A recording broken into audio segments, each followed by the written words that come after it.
Saludos amigos, saludos, gracias por estar con nosotros en su programa Tiempo Medido, Peña de la Democracia en la República Dominicana. Gracias por darnos ese privilegio de estar con ustedes en este momento cuando llegamos a sus hogares a través de Tele Radio América en sus canales 20 y 42. De verdad que estamos muy complacidos de que ustedes nos den esa oportunidad de estar en sus hogares o en los lugares donde ustedes se encuentren en este momento. Miren, hoy es miércoles de ceniza, comienza la Cuaresma. Como lo que venimos de hogares católicos, llevamos muy como la cultura de la Cuaresma. Dice este dato que la Cuaresma es un tiempo litúrgico de conversión que se centra en tres pilares espirituales: la oración, el ayuno y la limosna. Esta jornada de 40 días es un tiempo de sacrificio, arrepentimiento y reflexión para prepararnos a conmemorar la pasión y muerte de Cristo y su gloriosa resurrección el domingo de Pascua. La Cuaresma comienza con el miércoles de ceniza, que es hoy, y termina la tarde del jueves santo, el 17 de abril de este año. O sea, ya ustedes entienden eso. A partir de hoy en mi casa, los días miércoles sirven bacalao y los viernes sirven pescado, o viceversa, o no hay ninguno. Puede ser una pasta, espaguetis, codito, lo que sea, pero no se come carne. Y ahí no hay forma de convencer a la doña de eso. Como esa ha sido la cultura de toda la vida, pues yo no tengo otro remedio que aceptarla. Ahora, lo que dice la definición de Cuaresma, yo quisiera insistir en ustedes, es un momento de sacrificio, arrepentimiento y reflexión. La reflexión a través de la oración, el sacrificio a través de la promesa de hacer algo como el ayuno durante esos 40 días con sus 40 noches que permita entender que se está en preparación para la resurrección, para la celebración de la resurrección, que es, y yo no soy tan cristiano, pero yo sé que es la forma de redención del pecado a través de la sangre de Cristo. Es una temporada que está vinculada a la tradición y a la costumbre del pueblo dominicano. Eso es cultura, para que lo entiendan. Esas son de las cosas que nosotros tenemos que preservar. No importa si está vinculado con la religión católica, con la visión que tiene de la liturgia la Iglesia Católica, pero es cultura global del pueblo dominicano. Entonces, por eso que hoy quienes asisten a los templos católicos le van a poner una crucecita ahí de que es señal de la cruz del Calvario, que se comienza a partir del día de hoy en el ámbito cristiano católico. Que por cierto, el Papa Francisco, los médicos dicen que se mantuvo tranquilo anoche y que hoy su cuadro se mantiene igual. Pronóstico reservado, una situación de salud compleja, lo definen los médicos que lo atienden en el hospital del Vaticano. Pero el Papa ya escribió, lo habrá dictado, el mensaje que va a hacer en el día de hoy, que no va a estar en la liturgia con motivo la ceremonia de apertura de la Cuaresma, sino que el secretario del Vaticano va a leer el mensaje que envía su santidad el Papa Francisco, que, repito, su situación es de pronóstico reservado, su situación de salud y su cuadro clínico complejo, conforme señalan los médicos, que en algún momento han usado la expresión de gravedad. Muy bien. Ahora paso, señores, a comentarle la comparecencia del presidente Danilo Medina en el programa El Sol de la Mañana. Es noticia porque Danilo Medina hace mucho tiempo que no ofrecía una entrevista. Se la ofreció a los colegas, apreciados amigos del programa El Sol de la Mañana.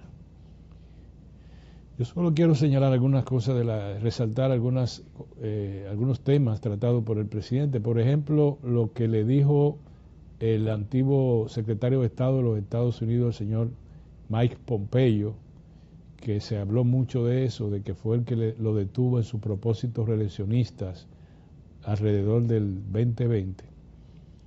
Él dijo que Pompeo lo único que le dijo es que le recomendó que como presidente se ajustara a la ley, y él le dijo que siempre ha estado obediente o ajustado a la ley, y le dio la gracia, y que ahí terminó todo. Lógicamente que para poco entendedor, pocas palabras. Lo que le dijo el presidente, el secretario Pompeo, es en un lenguaje diplomático, usted no es loco, no se mete en algo difícil. Pero lo que me llama la atención es que el presidente Medina dijo que él no proyectaba, no tenía intención de reelegirse.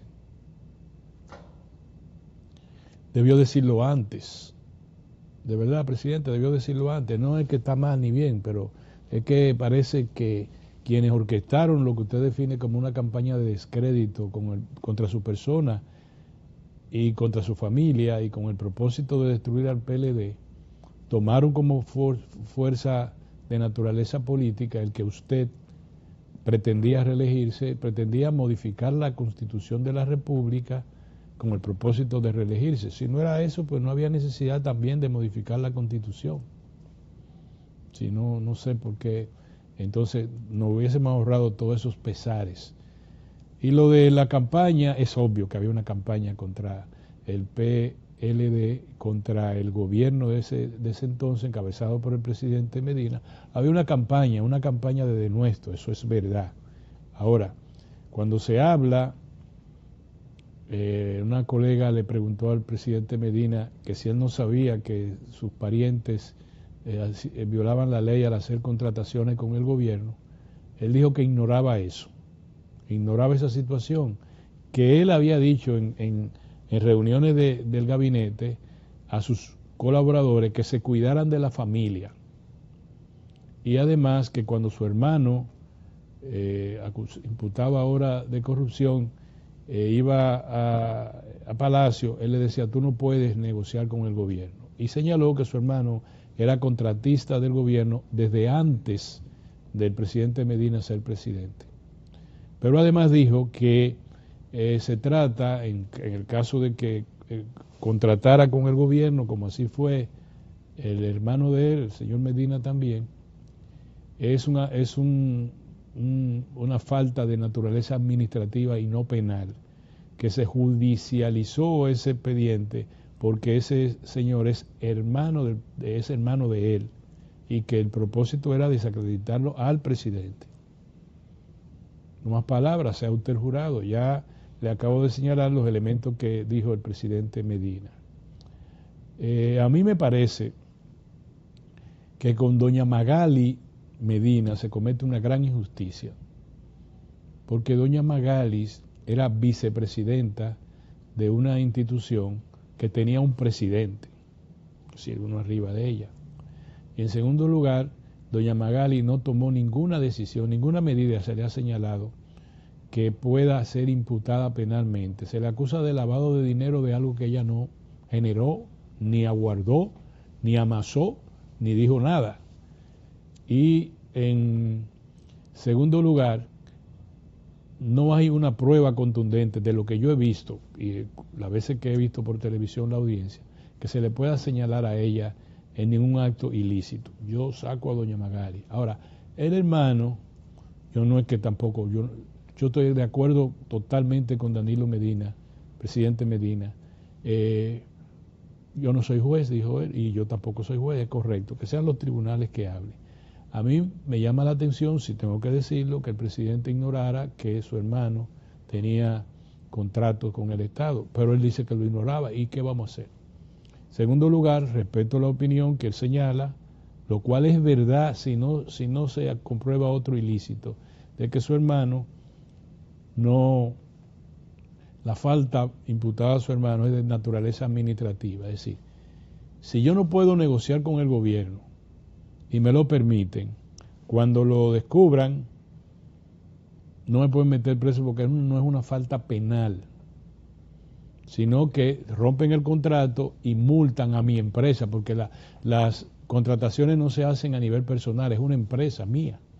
Entonces a mi empresa le quitan eso y le dan le imponen una multa de naturaleza administrativa. Eso es cierto. Si yo he cometido, como lo es lo que le llaman componenda o unidad entre funcionarios para cometer un ilícito, si yo he sobornado a funcionarios del gobierno, otras cosas, bueno, ya esos son otros 500, pero hasta ahí el presidente Medina tiene razón, hasta ahí. Por eso que saco desde el punto de vista penal a la hermana, a doña Magaris, a quien conozco y quien sé que no está metida en nada de eso, que no es verdad. Y yo espero que ella sea absolutamente declarada inocente de todas las imputaciones que se le hacen, por lo que yo veo, y soy muy responsable en decirlo. Lo otro, acabo de decir lo que dijo el presidente, llama la atención que el presidente no esté enterado de que un pariente tan cercano estuviese haciendo contrato con el gobierno, más aún cuando el presidente es la persona mejor informada del país. Pero él dijo que no lo sabe, ¿y qué vamos a hacer? Bien, señores, una verdad que dijo Danilo Medina es la situación económica, la situación del país a partir de la gestión del presupuesto nacional. Eso lo sabemos todo porque es simple matemática. El gobierno recibe entre el 15 y 15.5% en términos de tributos, impuestos a través de la Dirección General de Impuestos Internos o aranceles a través de las aduanas. Posiblemente algunas donaciones, algunas ventas de activos del Estado, y ese es lo que recibe, sus ingresos. Los gastos del gobierno, poniendo gasto corriente y gasto de capital, tienen que estar muy por encima del 15%. De hecho, la reforma fiscal que procuraba alcanzar 1.5 del Producto Interno Bruto, 1.5, llevaba a que los ingresos se llevaran a 16.5% del producto. Acuérdense que está entre un 15 a un 15.5, quiere decir 1.5 más. ¿Qué significa eso en términos absolutos?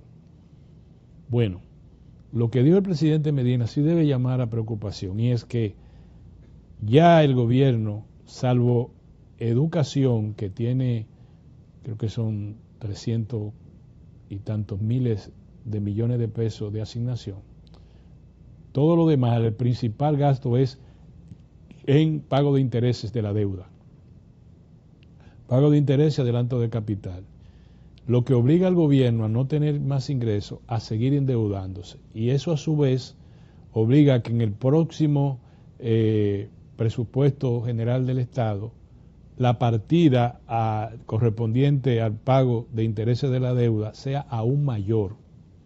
Y llegará un momento que se va a convertir en inmanejable.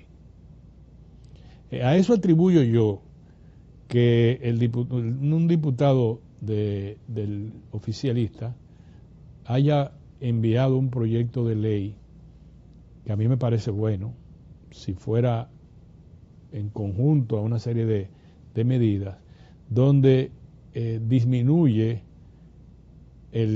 las exoneraciones y las exenciones que tienen grandes sectores económicos del país, especialmente el turismo y otros sectores del país. Ya se armó el Consejo Nacional de Hombres de Empresa, a través del señor Marrancini, presidente, acaba de advertirle al gobierno que no ponga en riesgo la confianza que le tiene el empresariado. Oigan bien, que no ponga en riesgo la confianza que le el empresariado al gobierno, especialmente al presidente. Es decir, como cuidado si usted por detrás me va a querer bajar a mí ahora las exenciones y las exoneraciones que nosotros disfrutamos y que fue el motivo del fracaso de la reforma fiscal. Y lo que ahora dicen es que quieren poner una reforma fiscal escondida. No, el gobierno tiene que buscársela como Dios lo ayude. Lo que ocurre en este caso es que por medio de una ley, que no es propiamente un conjunto de leyes, sino una ley, tratan de decirle, mira, por aquí voy a ver si te quito algo, pero es imposible. No creo que eso tenga prosperidad. Tanto así que el presidente Danilo Medina, en todo lo que habló, dijo que nadie ha enriquecido más a los ricos de este país que su gobierno. Llegó a decir que el empresario más rico del país le dijo a él que durante su gobierno su fortuna se había duplicado. A confesión de parte, relevo de pruebas. El presidente Danilo Medina dijo eso. Bueno, eso quiere decir que todos los gobiernos han estado siempre a la sombrilla de los sectores poderosos del país. Ya, no tenemos más nada que hablar respecto a eso. Lo que sí es verdad, lo que dijo Danilo Medina, y no quiero decir que lo otro que dijo no sea verdad, es que el país tiene un momento muy difícil. Y es matemático, se lo acabo de señalar. Si usted cada día tiene menos dinero para pagarle a los prestamistas y ha reducido en más de un 50% el gasto de capital, la inversión de capital, es decir, en obras que tienen una retribución hacia la economía, y solamente usted cumple con el gasto y aumenta el gasto corriente, la economía no puede estar bien desde el punto de vista del déficit fiscal. El déficit fiscal, lo he dicho otras veces, es la relación negativa entre el ingreso que recibe el gobierno y el gasto y la inversión del gobierno. Es decir, si yo recibo menos de lo que gasto o de lo que invierto, yo voy mal. Yo tengo que pensar al menos en un equilibrio, porque si no, yo solamente tengo la puerta abierta del endeudamiento, como al efecto es la única puerta que en este momento tiene abierta el gobierno. Danilo Medina insiste en la línea de el sectarismo partidario. Alguna vez yo tendré la oportunidad de conversar con mi buen amigo, el presidente Danilo Medina.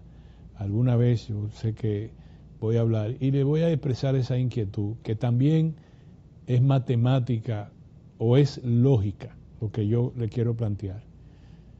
Yo sí creo en que la oposición expresada en dos grandes partidos, ahora mismo podemos tener el tripartidismo, o sea, tres partidos que se distribuyen el poder expresado en el Congreso, el poder expresado en los ayuntamientos, el poder expresado en el gobierno central. Está bien. Que es correcto que cada partido haga su esfuerzo en fortalecerse y trabaje, y no se le puede negar a ningún partido, incluyendo al partido oficial, decir, nosotros nos quedamos en el gobierno, y a los partidos de oposición decir, ganamos en el 28, porque para eso es que están compitiendo, eso no es malo. Ahora, nunca, y eso lo aprendí incluso yo de Juan Bosch, no se puede tener dos frentes abiertos al mismo tiempo en política. Uno primero y el otro después.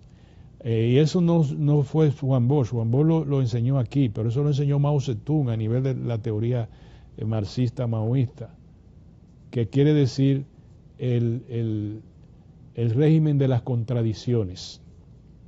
Si en su casa, vuelvo yo a comparar la familia con la política, usted tiene una contradicción con su mujer y una contradicción con su hijo mayor, no la puede tener al mismo tiempo con los dos. Usted tiene, por ejemplo, decir, bueno, voy a tener la contradicción con mi hijo menor, con mi hijo mayor, en primero, y voy a relegar, no quiere decir que yo no tengo contradicción con la mujer, voy a relegar la contradicción con la mujer porque lo importante ahora es la contradicción con el hijo, o viceversa, la contradicción debe ser con la mujer. En este caso, noté en la entrevista del presidente Medina que sigue entendiendo que la contradicción principal es Leonel Fernández. Y no debe ser así, porque ambos están compitiendo en la oposición. Si eso se mantiene, o si el presidente Fernández también entiende que es necesario para procurar espacio mantener una contradicción principal contra el presidente, contra el PLD y el presidente Medina, entonces tendremos al Partido Revolucionario Moderno en el poder por mucho tiempo. Porque uno no puede confundir nunca el deseo con la realidad.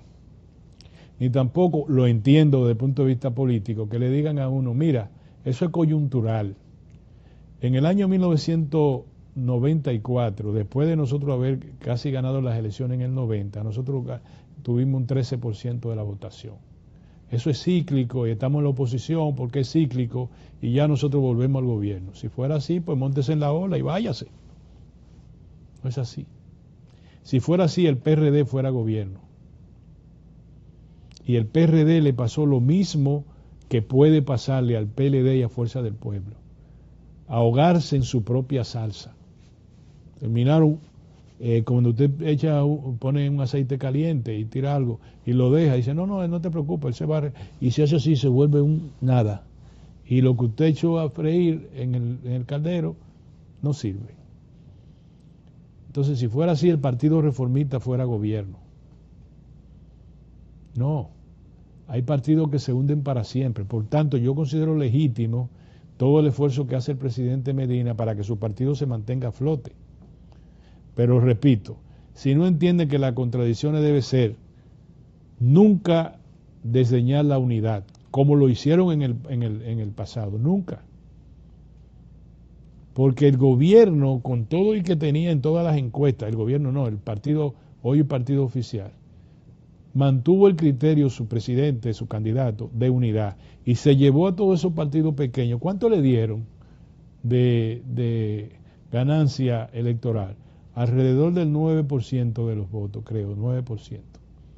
9% no es desdeñable. Si no es por eso, no consiguen una mayoría tan absoluta como la que tienen en el Congreso y en los ayuntamientos. Pensar que los periodistas le preguntan, hicieron un esfuerzo para distanciarlo en términos de oposición. Él en un momento entendió lo que yo le estoy diciendo y decía, no, yo estoy en mi silla. Cuando le hablaron de unidad, estamos en mi silla. Y también explicó lo que era la unidad de las elecciones pasadas. Bueno, no se materializó porque no llegamos a una segunda vuelta. Es verdad, pero la unidad que había era filistea. Era una unidad sin principios básicos fundamentales. Y era una unidad de concubinato, aunque notorio, contradictorio. Si eso se va a repetir para las elecciones del 2028, olvídense, tendremos a PRM por mucho tiempo. No es posible que un mercado global se divida 50%, 25 para ti, o 15 para ti, o 35 para ti y 18 para ti, y el otro con el 50 siempre, a consecuencia de que no entendieron la ley de las contradicciones. Es elemental, la ley de la contradicción es elemental. Eso lo entendió Stalin, eso lo entendió Hitler en su momento. ¿O por qué hubo la alianza de Stalin con Hitler en un momento determinado? Por la ley de las contradicciones. ¿Por qué Mao Zedong la menciona tanto? Bueno, porque Mao Zedong unió al pueblo chino disperso, 1.300 millones de personas en su liderazgo, a través de la ley de las contradicciones, la contradicción principal y la contradicción secundaria. Y el presidente Medina dijo algo muy importante. Con el presidente Fernández no tenemos enemistad personal, no, nosotros podemos hablar y hablamos de muchas cosas. Ahora tenemos contradicciones de política, eso es correcto. Pero cuando lo dice y cuando lo siente, hay diferencia. como por ejemplo decir que el presidente Fernández compró un partido, no era necesario. Eso quería decir. Me alegra mucho que el presidente Medina entre al ruedo, dijo muchas verdades, algunas cosas eran declaraciones esencialmente políticas, pero todo lo demás fortalece a la democracia. Miren, tanto el congreso que se hizo en el PLD como el congreso que realizó Fuerza del Pueblo, las elecciones que ya internas que realizó el PLD como la que ya se apresta a realizar Fuerza del Pueblo, son buenas para la democracia. Una oposición fuerte ayuda a la democracia. Yo sí estoy de acuerdo con el presidente Luis Abinader cuando le dice a la oposición, no solo critiquen, propongan. Por eso me gustó cuando el presidente Fernández propuso cómo debería llevarse el tema de las tierras raras. Bueno, una propuesta. Con el tema del oro, de la plata, de la minería. ¿Cómo hacer? Hagan una propuesta, haga el PLD una propuesta, pero solo criticar no es bueno. En eso tiene toda la razón el presidente Luis Abinader. Este país, ¿qué hacía Juan Bosch? Criticaba una cosa, pero inmediatamente hacía una propuesta alrededor de lo que sea. Incluso, como mencioné, el tema minero, también lo hizo en una oportunidad. El tema azucarero. Todo, comercio, todo lo hizo. Le hacía propuestas. Y la gente entendía, dice, educaba al país alrededor de los temas, pero el criticar por criticar no es nada bueno. El adjetivo tiene que estar acompañado del sustantivo. Dicho esto, yo quiero irme al cambio, porque yo quiero hablar del discurso de ayer del presidente Donald Trump. Señores, aquí no se ha hablado mucho de nada, porque nosotros estamos muy en tontería a veces. Vamos a hablar de eso. Pero antes, en este minuto que me queda, yo quiero decirle que no es paja de coco decirle a la gente que detectaron un cargamento que iba para Haití, que venía de los Estados Unidos, de Miami. Oigan de dónde venía, porque tampoco es así, es lo que dice la presidenta de México. Ajá, la droga. Pero cuando llega ya, ¿qué ustedes hacen con ella? ¿Cuál es la política antidroga que ustedes tienen en Estados Unidos frente al consumo? Miren, todo eso es armamento. Bueno, una de dos, o iban y hubiese sido legal si va para las autoridades, no iban para las autoridades porque iban escondidas, era un contrabando. Señores, tenían un fusil calibre 50, tenían un fusil calibre 50, 17 fusiles adicionales, otro fusil también de gran envergadura, una ametralladora Uzi, 9 pistolas. Oh, pero ven acá. ¿Para dónde iba eso? Eso demuestra, señores, que lo de Haití va para largo y es difícil, y que nosotros tenemos que seguir hablando de redoblamiento militar en la frontera. Y estoy de acuerdo con la decisión del presidente Luis Abinader de declarar terroristas 26 bandas haitianas. Que estén por allá no importa, cuando pasen para acá son terroristas. Que el fundamento jurídico, ya nos agarramos en los convenios internacionales que establecen que una legislación especial internacional para el narcotráfico, para el terrorismo, para la trata de personas, para el lavado de dinero. Lo englobamos ahí, yo no sé, yo no soy el consultor jurídico para estudiar eso, para englobar el decreto del presidente en eso. Y el que venga aquí se le da el tratamiento si tiene una condición objetivamente de terrorista. No se le deporta, se le tiene aquí, se le condena los años que haya que condenarlo. Y si no tiene una condición de terrorista, aún en base a esa ley, se le deporta a través de las autoridades haitianas. Vámonos a un cambio, señores. Vamos a retornar casi de inmediato.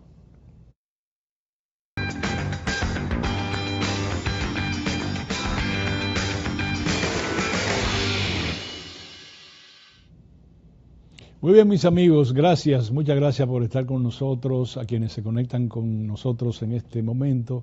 Le damos las más efusivas gracias y cálidos agradecimientos. Miren, primero decirle, antes del discurso, hablar del discurso del presidente Donald Trump, que el presidente Luis Abinader derogó la ley que aplicaba impuestos frente a los servicios tecnológicos del extranjero que vienen aquí. Todos estos servicios que ustedes conocen, incluyendo Netflix, Airbnb y todos los demás, un decreto bastante amplio. Extrañamente, el mismo día que salió publicado, ese mismo día el presidente rápidamente lo anuló con otro decreto. Mucha gente habla de por qué, que trajo contestación entre la ciudadanía. No, trajo contestación la vez anterior. La gente estaba diciendo, bueno, pero ven acá, si yo traigo a través de las agencias estas que traen los regalitos y las cosas de allá, valorado en menos de $200, ¿por qué me quieren quitar eso? Luego los Airbnb, mucha gente ha comprado inmuebles para alquilarlo, etcétera. Sí, pero no fue por eso. Fue por lo que dijo el presidente Donald Trump, después de anulado el decreto, pero que ya se sabía. Le vamos a responder con los mismos aumentos de aranceles igualitarios a los países que no apliquen aranceles. Y eso va a ser a partir del 2 de abril. Si el presidente hace eso, los aranceles que vendrían por otro lado serían mucho más costosos para la economía dominicana que lo que se va a recaudar con esto, que son muchos. Con esto se recaudarían un dinerito importante, pero es por eso, a mi modo de ver, que el presidente Luis Abinader rápidamente retrocedió en la puesta en vigencia de esos impuestos que iba a ser por decreto, y eran los servicios digitales prestados desde el exterior, como se señala. Así que eso fue lo que pasó. Ahora, yo quiero referirme al discurso del presidente Trump. Primero, desde el punto de vista formal. Vamos a compararlo, son iguales comparecencias desde el punto de vista jurídico. El discurso que pronunció el presidente Trump fue ante la reunión conjunta de las cámaras legislativas de los Estados Unidos, es decir, de la Cámara de Representantes y del Senado de la República. ¿Es correcto? Y la rendición de cuentas del presidente Luis Abinader fue ante la reunión conjunta de las cámaras legislativas, es decir, ante la Cámara de Diputados y el Senado, reunido en sesión conjunta. No es la Asamblea Nacional, que se reúne también para otros propósitos, como por ejemplo la Asamblea General Revisora, que es diferente. Pero bueno, al presidente Luis Abinader lo aplaudieron 83 veces. El presidente no pidió aplauso. El lambonismo ya estaba automático, no hay problema. Algunas cosas le llamaron la atención a la audiencia, aplaudieron de manera delirante y espontánea. Otra para apoyar el discurso que el presidente estaba leyendo en ese momento. No está mal, así es la vida, como puede el egoísmo. Pero fíjense cómo estaban todos esos diputados, senadores e invitados vestidos de negro, muy correctamente, conforme al protocolo, y todos los invitados. El discurso ante la reunión conjunta del Congreso en los Estados Unidos fue lo más parecido a un mercado. Bueno, sacaron a un legislador que cada vez que el presidente hablaba, un legislador demócrata, que estaba virulento, pero los demás legisladores llevaron letreros que le decían que todo lo que mencionaba el presidente Trump era falso, y le decían ladrón al señor Elon Musk, el que es el segundo a bordo de la administración del presidente Trump. La verdad que fue un meeting de poca monta. El presidente Trump reclamaba los aplausos. Él se paraba y hacía así, miraba, y todo el mundo aplaudiendo. Y eso era un párrafo y un discurso, y un aplauso delirante, de pie, otro párrafo, y ahí se llevó, y llegó a decirle, a insultar a la oposición que estaba ahí, a la bancada del Partido Demócrata, que le respondían con un abucheo, y la verdad que se convirtió un poco anárquico la comparecencia del presidente Trump en ese ambiente. Fue un discurso que no es el discurso que se pronuncia del desempeño del gobierno que va a ser dentro de 2 años. Fue el discurso vamos a decir, de presentación ante el Congreso de la República. La verdad que en otras oportunidades, antes de Trump, eso era una ceremonia muy bien bipartidista, con respecto de los dos partidos, el que estaba en el gobierno y el que está en la oposición. Pero bueno, cambió así. Esa es una. Lo otro que yo quiero decirle, que en ese discurso no se habló de economía. Yo no sé si por qué los economistas, los asesores económicos del presidente Trump, no lo ilustraron con cifras estadísticas y con proyecciones sobre el desempeño de la economía de los Estados Unidos. No hubo mención de eso porque no está buena, número uno. Sino que el presidente se encargó de decir muchas cosas que están relacionadas con el futuro. Va a construir el más grande gasoducto del mundo y que están interesados los japoneses y los de coreanos del sur, que van a traer billones de dólares para ese gasoducto. Un gasoducto hacer ese gasoducto dura los 4 años del presidente Trump y más todavía. Y más todavía. Que las plantas, que se va a construir una planta de la Honda en Indiana, cuál es verdad, pero eso no quita los impuestos, porque todas las materias primas cruzan indistintamente la frontera entre México y Estados Unidos y Canadá. Es decir, un carro americano, europeo o asiático que se construye en Estados Unidos tiene partes que son diseñadas o agregadas en otros mercados, con otras factorías. Por ejemplo, el bumper de tal carro, eso lo hacen en México, el otro lo hacen en Malasia, el otro lo hacen en Brasil, eso no lo hacen en una sola planta. Así es la industria automotriz.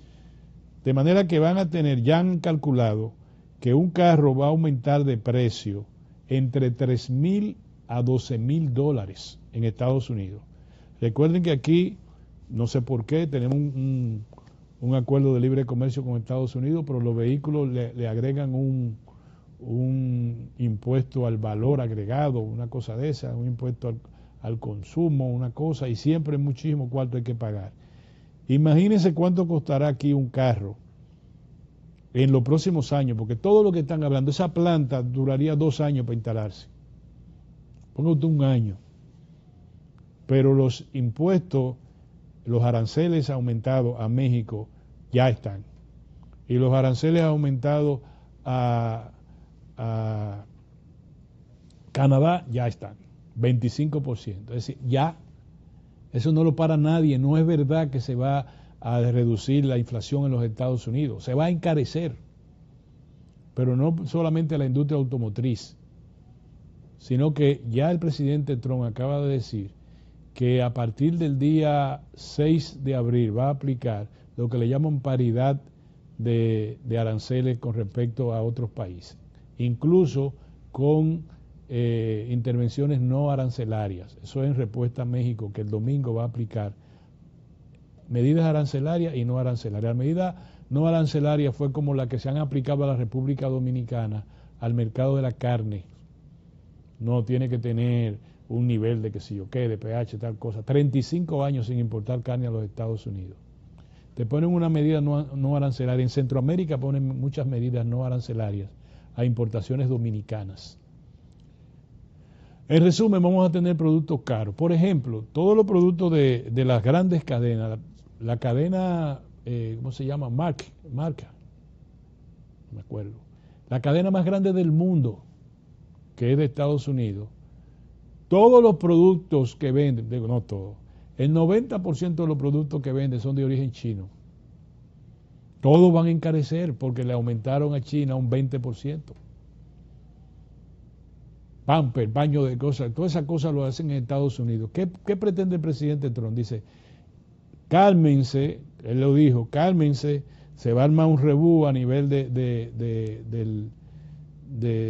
alza de precio, de la inflación, pero vamos a lograr que todas esas inversiones, esos capitales vengan y se queden en Estados Unidos, porque es una cosa, si están aquí no le cobramos impuestos, si están fuera le cobramos impuestos. Parece una solución matemática sencilla, pero primero eso rompe con todo el esquema del capitalismo, que es el libre competencia, el libre mercado, en los mercados internos y en los mercados internacionales. Pero en segundo lugar, resistirá la mano de obra de Estados Unidos, por ejemplo, la manufactura, que hoy está relegada en Vietnam, en República Dominicana, en Honduras, en Guatemala, en Malasia, en toda esa parte hay zonas francas, libres de impuestos, que importan a los Estados Unidos textiles. ¿Qué quiere? Que se muden eso, le van a cobrar a la zona franca dominicana, por ejemplo, en Estados Unidos. Ah, no, usted está afuera. Si ustedes vienen para acá y construyen zapatos Nike que se construyen en la zona franca de Santiago, si no lo traen aquí, van a cobrar impuestos en Estados Unidos. Bueno, muchas se irán y afectarán las economías de países que tienen cientos de miles de empleados, de trabajadores en esa zona franca, no solamente aquí, en Vietnam, en Laos, en Camboya, en todos esos sitios, y que ayuda en cierta medida a la equidad del capital mundial. ¿Va a afectar a China? No, ya el jefe del Tesoro de los Estados Unidos dijo, los chinos van a asumir ese impuesto que le están poniendo a la economía china, lo van a asumir, le van a dar subsidio. Los canadienses ya dijeron, nos va a llevar el diablo, pero mañana mismo nosotros lo tenemos, el mismo 25% para un valor de 155 mil millones de dólares en importaciones a los Estados Unidos. Y uno de jefes de las comunidades autónomas de Canadá dijo, yo estoy dispuesto a cortarle la luz a 3 estados que reciben la luz directamente de nosotros, la energía eléctrica. En Estados Unidos todo el mundo está apostando a que esa fiebre de Trump se baje en 3 o 4 meses. Pero el presidente Trump le dijo a los Estados Unidos que ahora es que estamos comenzando. Ahora, ¿cuál es una parte preocupante? Trump acaba de decir que sí, que le va a quitar el canal a Panamá. No está jugando, ya uno decía, no, eso es exagerando. El presidente Trump miente deliberadamente en ánimo de su agenda política. Pero algunas de sus amenazas parecen mantenerse. Fíjense que ya no mencionó a Canadá como el estado número 51 de la Unión Americana, porque los canadienses no solamente se le pararon en 2 patas, sino que no quieren que le toquen el himno americano, no quieren comer nada de los Estados Unidos, y el presidente Trudeau, que tenía un 5% entre un 5 y un 10% de adhesión de los canadienses, se ha convertido en el líder porque está hablando duro. Le dijo tonto al presidente, usted lo que está haciendo es tontería. Y el presidente nos dijo, le vamos a aumentar más otra vez, porque es un resabio, una cosa. Bueno, pues es un problema se acaba de declarar una guerra, o reeditar una guerra comercial, que va a afectar a la economía europea, que posiblemente ingrese en recesión en el curso de este mismo año o en el año 2026. Y se lo digo de esta manera, a consecuencia de la posición de Trump, la Unión Europea acaba de anunciar que requiere de un presupuesto de 800 mil millones de dólares para el rearme ya como conglomerado político de las 27 naciones europeas. Necesitan una primera unción para comprar armas de 857 mil millones de dólares, de euros, perdón, que es mucho más, es casi $1 billón. Eso es para comenzar, porque ya no cuentan con Donald Trump. Y los rusos, Donald Trump lo dijo en su discurso también, nosotros dándole tanto cuarto cuando tenemos el mar por el medio, es decir, los rusos no nos amenazan a nosotros, a quien amenaza en términos terrestres es a Europa. Europa lo ha entendido y Alemania quiere tomar el liderazgo junto con Francia de una nueva Europa rearmada. Si usted dirige recursos al proyecto de rearme, usted está hundiendo más la economía, que ya estaba saliendo de la recesión, la economía europea, con un crecimiento muy, muy, muy tenue, pero ahora A mí me parece, y eso en los próximos días yo se lo confirmo revisando estadísticas, Europa va por mal camino en términos de una crisis. La verdad que si hay un economista en la República Dominicana que puede explicar lo que está haciendo Donald Trump ahora, que me lo diga. ¿Cómo? Desde el punto de vista, él dijo el sentido común, dijo el presidente Trump. Esta es una revolución del sentido común. Yo creo que es el menor común de todos los sentidos el que está aplicando el presidente, especialmente con la economía de los Estados Unidos. Que alguien me diga ahora en cuánto aumentó el nivel de inflación de los Estados Unidos en 43 días que tiene el presidente Trump en el poder. 46 días. Segundo, yo he hablado otras veces con ustedes de que hay un indicador económico en Estados Unidos que es fundamental, que se llama índice de confianza del consumidor. Índice de confianza del consumidor. Es decir, es una economía que se basa en el consumo. Por tanto, los economistas tienen a ese indicador económico como fundamental, porque si no tienen confianza, no gastan dinero, no consumen. Entonces, ese índice bajó ahora en estos tiempos, bajó. Quiere decir que los consumidores no confían en la situación que está. O sea, si yo voy a comprar una casa, un apartamento, yo voy a esperar. Si yo voy a comprar una nevera, yo voy a esperar. Si voy a comprar un televisor, yo voy a esperar. Si voy a comprar 20 libras de arroz, yo compro 10. Eso se llama pérdida en el índice de confianza al consumidor, que está pasando ahora en Estados Unidos. Por eso fue que el presidente Trump, que no es ningún tonto, y se hace el tonto, pero no lo es, dijo, vamos a resolver el problema de los huevos. Eso fue la administración de Biden. Una epidemia de fiebre aviar que afectó a la población de pollos y hubo que matar 300 millones de pollos. Y el cartón de huevo cuesta hasta $12. Cada huevo cuesta $1. Y un dominicano bodeguero se ha hecho famoso porque está vendiendo huevo al detalle. Echa 3 huevos en una funda, lo amarra y dice, aquí tiene $3 de huevo. La gente compra $3.